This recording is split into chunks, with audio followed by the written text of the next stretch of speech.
Today's video, I'm going to teach you how to create a presentation in Google Slides in just a few minutes.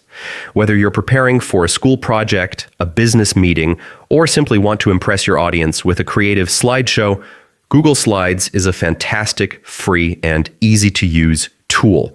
Let's walk through the process together. First, open your web browser and go to Google Slides. If you're not already signed in, log into your Google account or create one if you don't have it yet. It's free and gives you access to lots of Google services, including Slides. Once you're signed in, you'll land on the Google Slides homepage, where you can pick from a variety of templates or start with a blank presentation.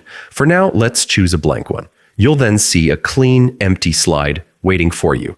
Begin by clicking the text box on the first slide to add your title and subtitle. A strong, catchy title can really set the tone.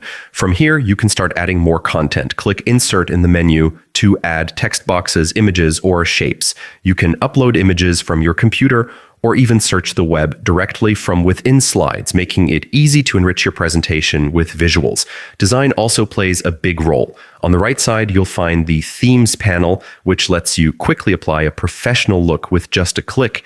You can experiment with different themes or customize them to match your personal style. This way, your slides not only deliver information, but also stand out visually. The best part is that Google Slides automatically saves your progress, so you'll never lose your work. And with the share button, you can collaborate with classmates, colleagues, or teammates in real time. And that's it. A simple, effective way to create a polished presentation